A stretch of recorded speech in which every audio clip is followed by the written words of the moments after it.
Maître Wu a fait pas mal d'erreurs, que ce soit pour aider une sorcière serpentine ou encore ne pas oser ramasser un katana. Et si Sensei Wu n'avait jamais laissé ces erreurs se produire? Et si le destin de Ninjago avait parfaitement été maîtrisé depuis le début? Parfois, une seule décision suffit à tout changer.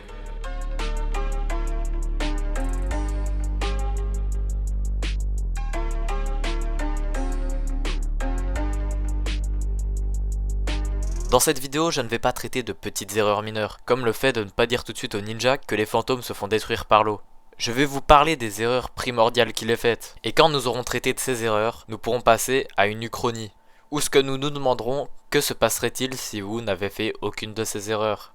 Wu n'a pas osé aller chercher le katana. Alors que Wu s'entraînait avec son frère en utilisant les katanas de leur père, celui que Wu utilisait a été éjecté de l'autre côté du mur, et il n'a pas osé aller le récupérer. Donc, Garmadon y a été à sa place, et s'est fait mordre par un serpent dont le venin a comme pouvoir de transformer n'importe qui en un être maléfique. Ce serpent n'est nul autre que le Grand Dévoreur, un serpent gigantesque dont la croissance est influencée par l'alimentation. La morsure du frère de Wu a causé plusieurs événements importants, telle que la naissance de Lloyd, car Garmadon, étant devenu maléfique, a intercepté une lettre que Wu avait envoyée à Misako pour la faire tomber amoureuse de lui. Mais Garmadon a fait croire que la lettre venait de lui, et Misako est donc tombée amoureuse de celui-ci. Sans Garmadon qui devient maléfique, Sensei Wu n'a pas de raison de former l'équipe des ninjas, car c'est Garmadon qui a fait un accord avec les squelettes pour kidnapper Nya, ce qui motive d'ailleurs Kai par la suite. Ou encore, vu que Lloyd veut suivre les traces de son père, il a libéré l'armée des serpents, ce qui mène à un enchaînement de 6 saisons. Voici un schéma qui montre tout ce que Wu a causé juste en ne voulant pas chercher un katana.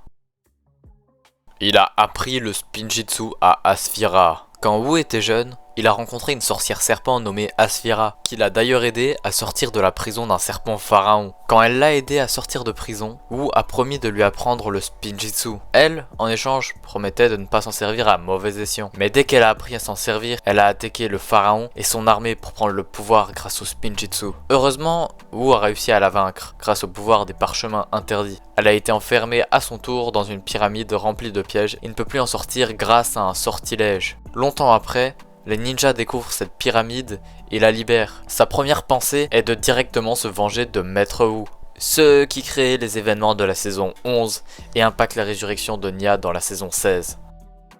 Il n'a pas tué les serpents pendant la guerre serpentine. Durant la guerre serpentine, les humains étaient sur le point de perdre, mais Wu a découvert une solution pour hypnotiser les serpents et les enfermer dans des tombeaux. À cause de la décision d'enfermer les serpents, quand Lloyd les libère, ils auront tous une haine énorme contre les humains, au point de vouloir tous les anéantir sans aucune pitié. Sachant qu'enfermés dans des tombeaux, ils ont dû s'entremanger pour survivre. C'est pour ça que leurs armées sont assez petites dans la saison 1. Imaginez, des gens vous enferment dans un tombeau avec toute votre famille et vous devez vous entremanger pour survivre. C'est hyper cruel. Après, si vous voulez, vous pouvez dire que ce n'est pas entièrement la faute de Wu, car c'est un choix des maîtres élémentaires. Mais Wu était quand même leur chef, comme on peut le voir dans les combats contre les mains du temps. Il n'a pas détruit la lame de remontage temporel. Après avoir affronté les frères du temps, Acronix et Crux, Sensei Wu propose de mettre la lame orange dans la mer bouillonnante, car jugée trop puissante. Le problème, c'est que Wu, à ce moment-là, savait qu'Acronix allait revenir dans le futur, et il n'a pas jugé primordial de la détruire au lieu de la jeter dans une mer. Car sans cette lame, Acronix et Crux ne peuvent pas réaliser leur plan dans la saison 7. Et ne me dites pas « Ah oui, mais comment ils auraient détruit les lames alors qu'elles sont hyper résistantes ?» Bah, c'est assez simple. Dans la première saison, on voit le volcan de la torche enflammée, qui permet de faire fondre les lames sacrées. Et si vous n'êtes toujours pas d'accord, on peut aussi parler du volcan qui a la plus de capacité de faire fondre les armes d'or. Et ça aurait réglé tout le problème de la saison 7. Ouais, pardon, je me suis un peu emporté. C'est parce qu'il fait quand même pas mal d'erreurs. Il a fait croire à Moro qu'il pourrait devenir le ninja vert. Moro, un des premiers élèves de Wu, avait le pouvoir du vent. Grâce à ses compétences impressionnantes, Sensei Wu pense que Moro peut devenir le ninja vert. Le problème, c'est qu'il le dit directement à Moro, sans même savoir si c'est réellement lui le ninja vert. Moro, qui est d'ailleurs un gosse, qui forcément ne va pas se poser de questions et croire qu'il est le ninja vert. Quand Wu fait le test avec les armes d'or, il découvre que ce n'était pas la destinée de Moro. Moro, qui voulait quand même devenir le ninja vert, a essayé de le prouver en cherchant la tombe du premier maître du spinjitzu. Mais malheureusement, Moro décède en voulant retrouver le tombeau. Wu a indirectement causé la mort d'un putain de gosse, tout en lui brisant ses rêves. Tu m'étonnes qu'il vienne le hanter dans la saison 5. Encore une fois, Sensei Wu a causé une saison de Ninjago. Je sais pas ce que les scénaristes avaient contre Wu, et d'ailleurs je sais pas comment il fait pour supporter autant de regrets. Ce gamin est mort, seul persuadé que le destin s'était trompé. Mais en réalité, c'était Wu qui s'était trompé. Il n'a pas tué Acronix. 40 ans après l'affrontement contre les mains du temps, Acronix revient et Wu l'attendait. Les deux s'affrontent pour finir cette bataille qui aurait dû se finir il y a 40 ans. À la fin du combat, Wu est en position gagnante et a le choix entre le laisser vivre ou le laisser tomber d'une falaise, dont la chute serait probablement mortelle. C'est un peu cruel de le laisser tomber, mais vu tout ce que Wu a déjà fait de cruel, on n'est plus à ça près. Wu, lui, a pardonné son adversaire, alors qu'Acronix est resté jeune grâce au saut dans le temps. Donc, il n'a rien appris. Il n'a pas évolué, c'est le même, juste qu'il a été catapulté dans le présent. Il n'avait aucune raison d'accepter sa défaite une fois que Wu lui a épargné la vie. Il aurait été mort, les événements de la saison 7 auraient été bien différents. Certains diront que l'erreur de Wu était d'affronter Acronix seul, comme Wu le dit lui-même, mais on a bien vu que Wu avait l'avantage, au point de pouvoir le tuer s'il en avait envie. Avant que la deuxième partie commence, je vous invite à vous abonner à la chaîne, ça m'aiderait énormément. Surtout qu'actuellement, je n'ai qu'un abonné. C'est le petit moment pause, profitez-en pour aller aux toilettes, vous cherchez à manger ou à boire. Et pendant que vous y êtes, mettez un like et commentez pour booster l'algorithme. Sur ce, on peut commencer. Nous sommes donc à l'Antiquité. Alors que Wu et Garmadon se sont introduits sur le territoire des serpents, mettant la paix entre les humains et serpents en péril, le pharaon décide de les enfermer en prison pour une nuit, pour qu'ils apprennent la leçon. Alors que les deux jeunes frères étaient en prison, une jeune serpent leur proposa de les libérer. En échange, Wu et Garmadon devaient lui enseigner le spinjitzu. Les deux frères avaient peur de se faire crier dessus par leur père s'il apprenait ce qui s'était passé. Ils étaient donc sur le point d'accepter, mais après réflexion, ils préfèrent ne pas mettre en péril le secret du spinjitzu. Cela pourrait rendre leur père encore plus furieux, et ce n'était pas ce qu'ils voulaient. Le lendemain, le pharaon les libéra, et en rentrant chez eux, ils se prirent un énorme savon qu'ils n'étaient pas prêts d'oublier. Leur père était très furieux, mais il était au moins soulagé que ses fils aient tenu leur langue à propos du spinjitzu. Qui sait ce que cette sorcière serpentine aurait pu faire? Quelque temps après, alors que le premier maître du spinjitzu méditait, Wu et Garmadon s'entraînaient au katana. Malheureusement, Wu fit tomber son katana de l'autre côté du mur du monastère. Ayant peur de la réaction de son père, il sortit directement du monastère pour aller le chercher. Mais l'Overlord, l'ennemi juré du premier maître du spinjitzu, avait envoyé un serpent maudit près du monastère. En voulant récupérer son katana, Wu se fit mordre par ce serpent maudit. Quand son père le retrouva, Wu était devenue agressive. Le mal coulait dans ses veines. Garmadon, voyant son frère sombrer dans les ténèbres, regretta de ne pas être venu avec lui chercher le katana. À la mort du premier maître du spinjitzu, Wu, contrôlé par le mal qui coulait dans ses veines, décida de partir s'entraîner à la magie noire chez Maître Chen. Garmadon, lui, ayant peur que son frère ne devienne trop puissant avec la maîtrise de la magie noire, décida de partir s'entraîner pour apprendre à maîtriser le pouvoir Oni. Il prit les armes d'or avec lui, en quête de former des ninjas et de découvrir qui serait le ninja vert, celui qui vaincrait le Lord maléfique. Sur son chemin, Garmadon trouva un enfant maîtrisant l'élément du vent, l'un des seuls pouvoirs élémentaires ne descendant pas du premier maître du spinjitzu. Ce jeune garçon maîtrisant le vent s'appelait Moro. Garmadon le trouvait prometteur et intéressant, mais Moro n'avait pas le cœur assez pur pour devenir le ninja vert. Il ne lui parla donc même pas du fait qu'un ninja vert devrait surpasser les autres. Il se contenta de dire à Moro qu'il avait un grand potentiel, mais qu'il ne savait pas s'il serait utile de le former. Moro suivit Garmadon et fit tout pour devenir son élève. Au bout de quelques mois, Garmadon avait du mal à l'admettre, mais il considérait enfin Moro comme son élève. À ce moment-là, il lui apprit le spinjitzu pour en faire un ninja redoutable. Moro était d'ailleurs très fier d'être devenu le seul élève de Sensei Garmadon. Tout ça parce qu'il l'avait suivi partout où il allait, même les endroits les plus dangereux. Pendant ce temps, Wu écrivit une lettre d'amour à Misako et lui envoya. En la lisant,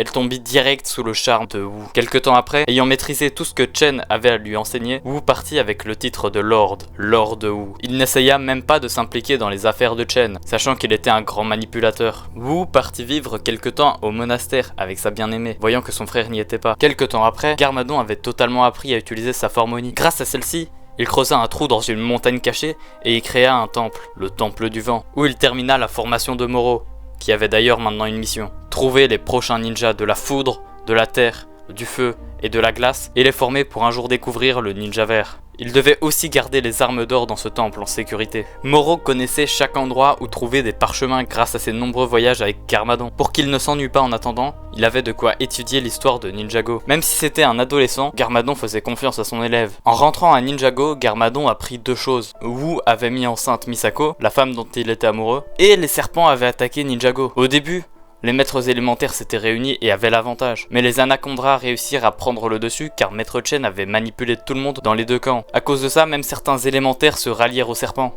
En voyant que les maîtres élémentaires étaient sur le point de perdre, Garmadon se rappela d'une flûte utilisée dans un village lointain pour hypnotiser les serpents. Il proposa aux maîtres élémentaires de partir la chercher ensemble. Quand ils la trouvèrent, ils s'en servirent pour vaincre les serpents. Ils comptaient les enfermer dans des tombeaux, mais Wu, ayant les ténèbres en lui, proposa de tous les tuer, car il avait une sacrée envie de massacre. Au départ, les maîtres élémentaires étaient contre, trouvant cela trop violent. Mais Wu trouva un argument qui fit basculer leur décision. Si les serpents étaient mis dans des tombeaux et que quelqu'un les libérait malencontreusement, ils pourraient faire des massacres. Les maîtres élémentaires choisirent donc d'envoyer tous les serpents au royaume maudit, au lieu de les exterminer brutalement comme Wu l'avait proposé. Ayant entendu parler d'une nouvelle prison nommée Cryptarium, utilisant la pierre venge contre les prisonniers, Garmadon proposa d'y envoyer Chen et Cloud. À la fin de la guerre serpentine, la paix fut enfin retrouvée, mais elle ne dura pas longtemps. Les frères Acronix et Crux se rebellèrent contre les autres. La situation était désespérée, mais Maya et Ray, les maîtres actuels du feu et de l'eau, décidèrent de forger des lames en chrono-acier, permettant d'absorber les pouvoirs élémentaires. En forgeant ces lames, Ray et Maya ont été énormément épuisés. Ils laissèrent la suite des événements à Wu et Garmadon,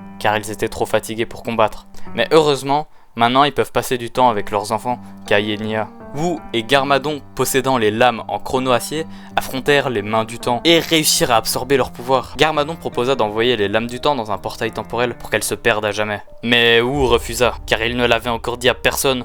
Mais son objectif n'était pas de transformer Ninjago à son image comme Garmadon l'aurait fait s'il était devenu maléfique. Non, lui voulait régner sur les 16 royaumes, et posséder le pouvoir du temps pourrait grandement l'y aider. À ce stade, aucun maître élémentaire n'était capable de se battre à pleine puissance. Tous affaiblis par la guerre contre les serpents et les mains du temps. Garmadon et Wu s'affrontèrent donc dans un duel opposant la puissance Oni de Garmadon à la magie noire de Wu. Wu commença direct par faire disparaître les 4 lames du temps dans une autre dimension pour pouvoir les récupérer plus tard. Garmadon attaqua aussitôt, tentant de le maîtriser. Le combat était rude et Wu était sur le point de l'emporter. Misako arriva près de la scène de combat. Elle cria aux deux frères d'arrêter. Les deux s'immobilisèrent. Wu, en voyant sa femme, commença à éprouver de la honte. Misako tenait un bébé dans ses bras, un enfant qu'elle avait dû nommer seul, car Wu n'était pas là à l'accouchement. Elle l'avait appelé Elias. Wu abandonna le combat, se sentant extrêmement mal. Conscient d'avoir trahi tout le monde, il choisit de se bannir lui-même dans le royaume des ténèbres, près des squelettes. Les frères du temps, n'ayant plus de pouvoir, furent enfermés dans la prison de Cryptarium. Garmadon décida d'aider Misako à élever Elias, mais celle-ci, inquiète pour l'avenir de son fils, se plongea dans de vieux parchemins, à la recherche d'un moyen d'éviter un futur affrontement contre le Lord maléfique qu'est devenu Wu. Garmadon se retrouva alors seul pour éduquer son neveu. Il décida de vivre avec lui au Temple du Vent, où Moro continuait ses études. Quelques années plus tard, Elias était devenu un jeune garçon. Comme il vivait au Temple du Vent, Garmadon le testa avec les armes d'or et découvrit que c'était lui qui était destiné à devenir le ninja vert. Moro décida alors de partir quelque temps pour chercher les 4 ninjas élémentaires afin de les former. Il trouva Kai et Nia, les futurs maîtres du feu et de l'eau, à la forge de Ray et Maya. Il leur proposa de venir avec lui en disant qu'il était envoyé par Garmadon. Ray et Maya n'y virent pas d'inconvénient, même si Kai se méfiait de ce Sensei Moro dont il n'avait jamais entendu parler. Sur le chemin, il trouva Jay, le futur maître de la foudre, un orphelin vivant dans une décharge. Ses parents adoptifs furent contents qu'il puisse partir devenir un ninja. Cole, lui, futur maître de la terre, séchait les cours de chant que son père l'obligeait à suivre. Quand Moro et ses futurs élèves tombèrent sur lui, Cole n'hésita pas longtemps avant d'accepter de les suivre. Quant à Zane, le futur maître de la glace, Moro l'avait déjà trouvé depuis longtemps. Ça faisait même un petit moment qu'il vivait au Temple du Vent. Une fois rentrés au temple, ils s'entraînèrent tous ensemble pour devenir de véritables ninjas et peut-être un jour vaincre le Lord maléfique. Et oui, c'est déjà la fin. J'espère que cette uchronie vous aura plu. Alors oui, je sais, je me suis arrêté juste après que les ninjas se sont réunis, mais je ne voulais pas faire une vidéo trop longue, et je ne savais pas si ça aurait été vraiment intéressant d'aller plus loin dans cette première partie. Mais si vous voulez une deuxième partie, dites-le moi en commentaire. N'hésitez pas non plus à me partager vos théories ou à me donner des conseils sur ce que je pourrais améliorer. N'oubliez pas que chaque acte a une conséquence, et que même si vous faites des erreurs, c'est ça qui apporte la sagesse. Sur ce, je vous souhaite une bonne journée, c'était Skelio. Ciao.